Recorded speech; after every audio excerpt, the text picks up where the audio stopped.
আমরা মনে করি নামাজগত অবস্থায় মারা গেছে উত্তম মৃত্যু। বাবারে খানা খাইতে যে মারা গেছে এটা উত্তম মৃত্যু। সড়ক দুর্ঘটনায় মারা যায়, গমের ঘরে মারা যায়, কত না দুর্ঘটনায় মারা যায়। আল্লামা মুফতি আমজাদ আলী সাহেব তার কিতাবের মধ্যে লিখতে যায় বললেন, মানুষ শোনো, 70টা তাজা উটের গায়ের চামড়া জবাই না করিয়া উল্টো দিকে টান দিয়ে লবণ আর মরিচ লাগায় দিলে যতটুক যন্ত্রণা হয়, এর চাইতে 70 গুণ যন্ত্রণা হলো একটা সাধারণ মৃত্যু। এখন আমরা মরণকালে অনেকে পায়খানা করে দিই রে, মরণের সময় অনেকে প্রস্রাব করে দিই। অনেক দাদা বাবার চোখটা বড় বড় হয়ে গেছে মরণের সময়। অনেকের মরণের সময়, মুসলমান শুনে নাও, অনেকের মরণের সময় এই দুটি অমুসলমান জিহ্বাটা বাইর হয়ে গেছে। তাদের মরণটা কত কঠিন হয়। সহজ মৃত্যু যদি এত কঠিন হয়, কঠিন মৃত্যুটা কত কঠিন। আর কত মানুষের জানাজা পড়লা, কত মানুষের দাফন করলা, কত মানুষের শেষ গোসল করে দিলা।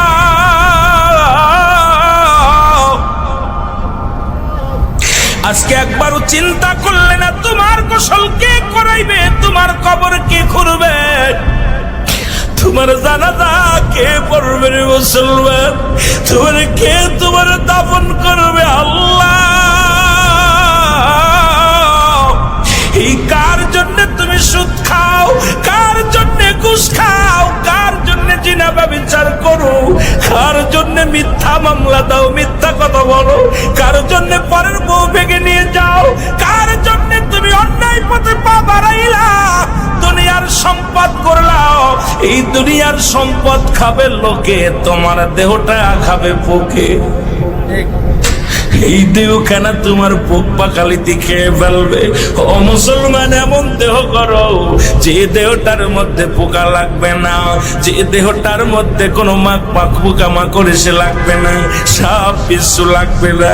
আজকে দুনিয়ার মধ্যে পাপের রাজ্য করলাম, এই সম্পদ ছেলেরা ভাগাভাগি করে নিবে, মেয়েরা ভাগাভাগি করে নিবে, ভাই ভাগাভাগি করে নিবে, কিন্তু তোমার পাপের ভাগটা কেউ নিবে না রে মুসলমান। আজকে কেন এত পাপ রাজ্যে তোমরা পা দাও? কেন তোমরা নামাজ পড়ো না? কেন রোজা রাখো না? কেন তোমরা শরীয়তের বিধান মানো না?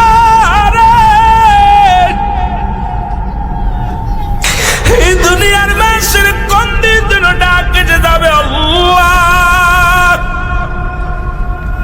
এই দুনিয়ার মায়া ছেড়ে চলে যাব। এই দুনিয়ার ভিতরে ছিলাম না, থাকবো না, থাকা সম্ভব নয়। এই জন্য চোখের পানি ছেড়ে দাও, কাঁদো চোখের পানি। যে চোখ দিয়া মাছের চোখের মতো একটু পানি গড়াইয়া পড়বে, আমার আল্লাহ চোখ দিয়ে জাহান নামে দিবে না। ও মুসলমান, কত আলোচনায় বসলাম, চোখের পানি আসে না। কত বক্তার ওয়াজ শুনলাম, কেন অন্তর কাঁদে না? কেন আমাদের অন্যায় পথে এত ধাবিত হয়? কেন আজকে এত অন্যায় করি? একবার বয়াদা করে মুসলমান, ছোট্টবেলা থেকে শুনলাম, বাবায় কয় মানুষের মতো মানুষ হতে হবে, দাদায় কয় মানুষের মতো মানুষ হতে হবে, উস্তাদ কয় মানুষের মতো মানুষ হতে হবে। ও মুসলমান, গুরুজন কয় মানুষের মতো মানুষ হতে হবে। আপনিও মানুষ, আপনার বাবাও মানুষ, আপনিও মানুষ, আপনার মায়ও মানুষ, আপনিও মানুষ, আপনার উস্তাদও মানুষ, আপনিও মানুষ, আপনার পীর সাহেবও মানুষ। কেন আপনাকে মানুষের মতো মানুষ হতে বলেছিল? আজকে বুঝতে পারি রে মুসলমান, কেন বলেছিল। এই কেনর জবাব এখন বুঝতে পারি। কেন বুঝতে পারলাম শুনে নাও। আজকে ডক্টর এমবিবিএস ডাক্তার পাস করি আইসা রে, টাকার জন্য যাদের অপারেশন থিয়েটারে যাই না, আজকে ডাক্তারি পিএইচডি করিয়া বড় বড় ডিগ্রি নিয়ে ডাক্তার হইয়া টাকার জন্য যাদের হাতে রোগী মারা যায়, এই ডাক্তার গুলো মানুষ না অমানুষ? জোরে বলেন, মানুষ কি অমানুষ? আওয়াজ জোরে হয় নাই, মানুষ কি অমানুষ? এই মানুষ হইয়া ও মুসলমান শুনে নাও, অনেক টাকা পয়সা বানাইয়া বিদেশ থেকে ডিগ্রি আইনা অফিসে চাকরি পাইলা, সরকার বেচারা ৮০,০০০, ১,০০,০০০ টাকা, ৯০,০০০, ৫০,০০০ টাকা তাদের বেতন দেয়, তারপরও সে ঘুষ খায়। এই ঘুষখোর বেচারা মানুষ কি অমানুষ? জোরে বলেন, মানুষ কি অমানুষ? আইরে আমাদের দেশ নাই, আজকে পিয়নের হয় ৪-৫টা বাড়ি। আমার দেশে অনেক পিয়ন আছে রে মুসলমান, এই পিয়নের 10টা বাড়ি, তার বেতন হলো ৭,৫০০ টাকা। কেমনে সে ভিআইপি গাড়িতে চড়ে, কেমনে বাদানদের এই দুনিয়ার মধ্যে 5তলা বাড়ির মালিক হয়, 10তলা বাড়ির মালিক হয়? এরা আসলে মানুষ নয়, এরা হলো অমানুষ। যে ছাত্র শিক্ষক তার ছাত্র ভাইয়েরা পাঠদান করতে যাইয়া ছেলেদেরকে প্রাইভেট পড়াবে বলে পার্সোনাল ভাবে ক্লাসে লেখাপড়া ঠিক মতো করায় না, প্রাইভেটের নিশায়, টাকার নিশায় যে ছাত্র জীবন নষ্ট করে দেয়, সেই শিক্ষক মানুষ কি অমানুষ? যারা বলো মানুষ কি অমানুষ? আওয়াজ নাই, আপনাদের মুখের জবান বন্ধ থাকলে আলোচনা হবে না। এ মুসলমান শুনে নাও, এই দুনিয়ার মধ্যে যে ছেলে লেখাপড়া শিখে গাঁজা গুলি খায়, কি মানুষ কি অমানুষ? যারা মাদক সেবন করে এরা মানুষ কি অমানুষ? মুসলমান আজকে দেশের সম্পদ যারা গাড়ি আগুন দেয়, যারা বোমা মারে, মানুষকে হত্যা করে, এরা মানুষ কি অমানুষ? এর মুসলমান কোন মানুষ কোনদিন মানুষকে মারতে পারে না। এই মানুষকে পুড়ায়া দেয়, মানুষকে জ্বালায়া দেয়। আপনারা আবার কইলে আবার বলবেন রুল আমিন সাহেব বুঝি আমলিকের দালাল। নারে বাজান না, শুইনালন যারা দেশের সম্পদকেও রক্ষা করতে পারে না, এই সমস্ত মানুষগুলো কোনদিন মানুষ হতে পারে না। আমার দেশে অনেক পুলিশ আছে তাহাজ্জুদের নামাজ পড়ে, আবার কিছু পুলিশ আছে 20 টাকাও ঘুষ খায়, 10 টাকাও ঘুষ খায়। ওই পুলিশগুলো মানুষ কি অমানুষ?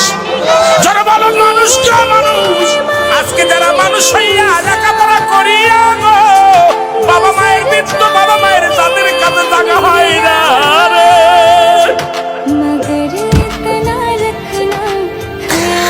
আজকে যারা বাবার জায়গা হয় না, মায়ের জায়গা হয় না, আমার দেশে প্রায় 90% সন্তান বাবা মার ভাত দেয় না। বাবা মা তাদের কাছে বোঝা হয়ে গেছে, কত কষ্ট করে লেখাপড়া করাইলো, কত কষ্ট করে তাদের জীবন গড়লো। এই সন্তানগুলো মা বাবার তাদের খোঁজ নেয় না।